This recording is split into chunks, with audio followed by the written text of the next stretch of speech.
Hello दोस्तों, welcome to easy investing. तो इस वीडियो में हम डिस्कस करेंगे ऐसे कुछ ETFs के बारे में जो कि मार्केट में इस वक्त लाइफ हाई पर खड़े हुए हैं और इन्होंने अभी लाइफ हाई टच किया है। तो आइए चलिए देख लेते हैं ऐसे कौन कौन से ETF हैं मार्केट में जो कि अभी के टाइम पर लाइफ हाई पर हैं और जो भी गिरावट आई थी और वो इनमें एक तरह से रिकवर हो चुकी है और ये फ्रेश हाई पर खड़े हुए हैं। तो जानेंगे कि अगर आप स्विंग ट्रेडर्स हैं तो आपको क्या करना चाहिए और इन्वेस्टर्स हैं तो आपको क्या करना चाहिए, और साथ ही साथ अगर आप फ्रेश बाइंग करना चाहते हैं इन ETFs में तो आपको क्या करना चाहिए। तो आइए चलिए देख लेते हैं कौन से ऐसे ETF हैं जो कि ऑल टाइम हाई पर खड़े हुए हैं। तो शुरू करते हैं। देखिए, पहला ETF है निपॉन इंडिया का IT ETF यानी IT20 ETF जो कि 48.65 पर क्लोजिंग दिया है आज के दिन, और एक साल के चार्ट में देखेंगे तो ये लाइफ हाई पर खड़ा हुआ है। तो देखिए, जनरली जब भी कोई लाइफ हाई पर ETF आता है तो वहाँ पर देखिए आपको कुछ चीज़ों का ध्यान रखना चाहिए, जिसमें कि पहली चीज़ होती है, अगर आप स्विंग ट्रेडर हैं तो वहाँ पर आपको थोड़ा बहुत वहाँ पर प्रॉफिट टेकिंग करनी चाहिए। जाहिर सी बात है, क्योंकि देखिए वो ETF फ्रेश हाई पर है तो जाहिर सी बात है आपने किसी भी प्राइस पर बाय कर रखा होगा तो वो आपका अब अच्छे खासे रिटर्न दे रहा होगा। तो ज़्यादातर लोग का जो पोर्टफोलियो होगा वहाँ पर वो रिटर्न जो शो कर रहा होगा वो काफ़ी अच्छे शो कर रहा होगा, क्योंकि वो लाइफ हाई पे टच खड़ा हुआ है। तो एज अ इन्वेस्टर तो आपको कोई खास फर्क नहीं पड़ेगा क्योंकि आपने लंबे समय के लिए पोजीशन बनाई है, पर एज अ स्विंग ट्रेडर आपको यहाँ पर थोड़ी बहुत अपनी पोजीशन जो है हल्की करने के बारे में सोचना चाहिए। ना आप पूरी प्रॉफिट टेकिंग करें, आप पार्सली भी थोड़ी बहुत प्रॉफिट बुकिंग कर सकते हैं, क्योंकि अब वहाँ से गिरावट आएगी तो फिर आपको थोड़ा सा रिग्रेट होगा कि मुझे थोड़ा बहुत प्रॉफिट टेकिंग कर लेनी चाहिए थी। खैर, अगर आप इन्वेस्टर हैं तो ये सब चीज़ों को आपका फ़र्क नहीं पड़ेगा क्योंकि आपका व्यू जो है वो काफ़ी लंबा होता है। तो चलिए देख लेते हैं अब अगला ETF कौन सा है, कहाँ पर लाइफ हाई देखने को मिल रहा है। तो अगला ETF निकल के आता है HDFC का निफ्टी स्मॉल कैप 250 ETF, जिसका की प्राइस है 186 रुपीज़ आज के क्लोजिंग के हिसाब से। और यहाँ पर अगर आप एक साल का चार्ट देखेंगे तो ये ETF भी जो मतलब अभी कुछ टाइम पहले मार्केट में गिरावट आई थी उसको पूरी तरीके से एब्जॉर्ब कर चुका है, पूरी रिकवरी आ चुकी है, ऑलमोस्ट लाइफ हाई पर खड़ा हुआ है। तो ये भी एक ऐसा ETF है जो कि अपनी पूरी रिकवरी दिखा चुका है और किसी भी लेवल पर आपने बाय किया होगा तो अब ये आपको पॉजिटिव रिटर्न डेफिनेटली दे रहा होगा। तो आपने अगर यहाँ पर शॉर्ट टर्म पोजीशन बनाई थी तो ये मौका है थोड़ा सा प्रॉफिट टेकिंग का और यहाँ पर पोजीशन थोड़ी बहुत हल्की करने का। अगेन, इन्वेस्टर है तो आप आराम से इसे होल्ड करिए, कोई दिक्कत वाली बात नहीं है। लॉन्ग टर्म में आपको और भी अच्छे रिटर्न देखने को मिल सकते हैं। तो चलिए अब देख लेते हैं अगला और कौन सा ETF है जहाँ पर आपको नया हाई बनता हुआ देखने को मिल रहा है। तो देखिए, अगला ETF है मोतीलाल ओसवाल का नैस्डैक 100 ETF, जहाँ पर कि आज एक बड़ी तेज़ी देखने को मिली है। वो बात अलग है कि मार्केट के बंद होते होते यहाँ पर एक थोड़ी सी करेक्शन आती हुई देखने को मिली, पर आज के ओपनिंग प्राइस से देखेंगे तो काफ़ी ज़्यादा ये ETF ऊपर जाता हुआ हमें देखने को मिला था, और जिसकी वजह से आज एक नया fresh high back to back बनता हुआ देखने को मिल रहा है इस ETF में।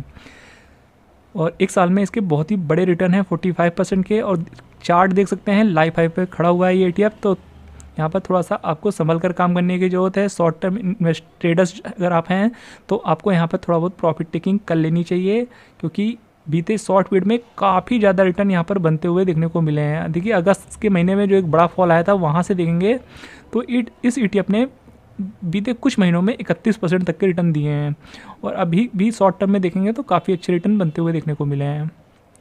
खैर, जितने भी ग्लोबल ETF हैं वो काफ़ी ज़्यादा तेज़ी दिखा रहे हैं इस वक्त। तो अगर आपने यहाँ पर कुछ टाइम पहले पोजीशन बनाई होगी तो डेफिनेटली यहाँ पर आपको अच्छी रिटर्न देखने को मिल रहे हैं। और लास्ट टाइम हमने जब नैस्डैक 100 ETF के बारे में बात की थी कुछ दिनों पहले, तब हमने भी आपको कहा था कि ETF आपको अच्छे रिटर्न दे सकता है शॉर्ट टर्म में, और देखिए एक हफ्ते में यहाँ पर रिटर्न भी अच्छे बनते हुए देखने को मिले हैं। तो जिन लोगों ने बाय किया होगा उनको अच्छे रिटर्न मिले होंगे। बाकी इस ETF के बारे में हम आने वाले वीडियो में काफ़ी डिटेल में बात करेंगे, तो चैनल के साथ बने रहिएगा। बाकी ये भी एक ऐसा ETF है जो कि फ्रेश हाई पर खड़ा हुआ है और आज के दिन एक नया हाई बन गया है फिर से, तो थोड़ा बहुत आप प्रॉफिट टेकिंग कर सकते हैं अगर आप स्विंग ट्रेडर हैं।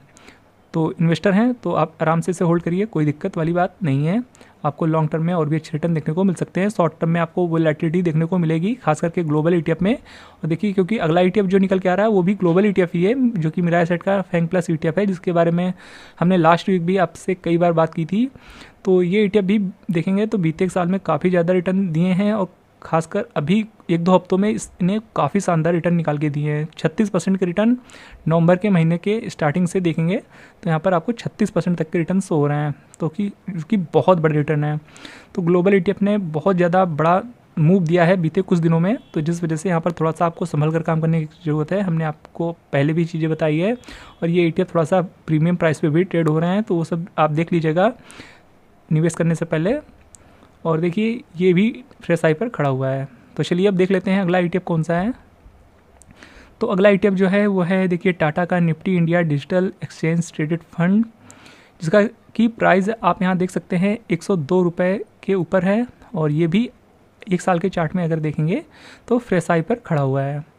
तो ये भी एक ETF ऐसा है जो कि नया हाई बना चुका है, और ये भी इस वजह से क्योंकि इसमें ज़्यादातर स्टॉक जो हैं IT सेक्टर से बिलोंग करते हैं।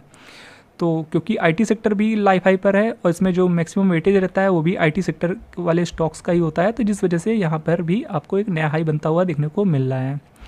तो अगर आपने इस ETF में शॉर्ट टर्म पोजीशन बना के रखी हुई है तो यहाँ पर भी आप थोड़ी बहुत प्रॉफिट टेकिंग कर सकते हैं। पर देखिए, क्योंकि IT स्टॉक्स का जो यहाँ पर सेंटिमेंट है काफ़ी अच्छा है, तो यहाँ पर आप थोड़ी बहुत प्रॉफिट टेकिंग कर सकते हैं, बाकी आप लॉन्ग टर्म होल्ड कर सकते हैं, क्योंकि IT सेक्टर काफ़ी इस समय स्ट्रॉन्ग देखने को मिल रहा है, जिसके चलते आप IT20 को भी यहाँ पर अगर आप इन्वेस्टर हैं तो बिल्कुल भी मत पोजीशन छेड़िएगा, लॉन्ग टर्म होल्ड करिए। यहाँ पर आपको आने वाले समय में बहुत ही अच्छी मूव देखने को मिल सकते हैं, क्योंकि ग्लोबल के संकेत भी काफ़ी अच्छे हैं, और IT का जो इस समय सेंटिमेंट है वो भी काफ़ी अच्छा है। तो ये दोनों ETF आप लॉन्ग टर्म ईजिली कैरी कर सकते हैं, यहाँ पर आपको रिटर्न बनने के काफ़ी अच्छे चांसेस हैं। तो बाकी देखिए, आप जैसा कि हमने कहा कि अगर आप यहाँ पर लॉन्ग टर्म आपकी कोई पोजीशन है तो उसे ईजिली होल्ड करें, बाकी शॉर्ट टर्म में थोड़ी बहुत प्रॉफिट टेकिंग कर सकते हैं। और यहाँ पर अगर आप फ्रेश बाइंग करना चाहते हैं तो आप थोड़ा बहुत करेक्शन का वेट कर सकते हैं इन सभी ETF में। खास करके ग्लोबल ETF में आप जरूर बड़ी करेक्शन का वेट करिएगा, तो उसके बाद ही पोजीशन बनाइएगा। बाकी IT वगैरह में अगर आपको थोड़ी बहुत गिरावट देखने को मिलती है तो आप अगर आप फ्रेश बाइंग करना चाहते हैं तो छोटी मोटी पोजीशन ऐड करना शुरू कर सकते हैं, और एक बार में आपको बहुत ज़्यादा बाय नहीं करना है, हर गिरावट में आपको थोड़ा थोड़ा एक्यूमुलेट करना है। तो बाकी देखिए, ये कुछ ऐसे ETF थे जो कि हमने इस वीडियो में डिस्कस किया, जो कि यहाँ पर ऑलमोस्ट पूरी रिकवरी आ चुकी है। जितनी भी गिरावट आई थी यहाँ पर पूरी तरीके से रिकवरी हो चुकी है, और फ्रेश हाई पर खड़े हुए हैं। खास करके ग्लोबल ETF में थोड़ा सा आप ज़्यादा अलर्ट रहिएगा, क्योंकि ये कुछ ऐसे ETF भी हैं थोड़ा सा प्रीमियम प्राइस पर ट्रेड हो रहे हैं, मैक्सिमम ग्लोबल ETF, तो थोड़ा सा वहाँ पर केयरफुल रहिएगा। बाकी और जो इंडिया के ETF हैं जिनके बारे में हमने आपको डिस्कस किया, उनमें अगर आप फ्रेश बाइंग करना चाहते हैं तो थोड़ा सा इनको एटलीस्ट 5% या उससे आसपास करेक्ट हो जाने दीजिएगा, उसके बाद आप थोड़ी थोड़ी पोजीशन ऐड कर सकते हैं। तो लगभग ये कुछ ETF थे जो कि अपने लाइफ हाई पर ट्रेड हो रहे हैं। तो आई होप ये ETFs आपको पसंद आए होंगे, और आने वाले समय में आपको यहाँ पर और भी अच्छे रिटर्न देखने को मिल सकते हैं। अगर आप इन्वेस्टर हैं तो होल्ड करिएगा ज़रूर से ज़रूर, अगर आप इन्वेस्टर हैं। बाकी एक बार अपने तरफ से भी अच्छे से एनालिसिस कर लीजिएगा फ्रेश बाइंग करने से पहले। तो ये था अपडेटेड वीडियो ऐसे कुछ ETFs के बारे में जो कि ऑल टाइम हाई पर ट्रेड हो रहे हैं। आई होप ये वीडियो आपको इन्फॉर्मेटिव लगा होगा। वीडियो पसंद आया हो तो वीडियो को लाइक जरूर कर दीजिएगा, और ऐसे वीडियोस को देखते रहने के लिए चैनल को सब्सक्राइब करना बिल्कुल भी मत भूलिएगा। तो फिर मिलते हैं नेक्स्ट वीडियो में, तब तक के लिए गुड बाय।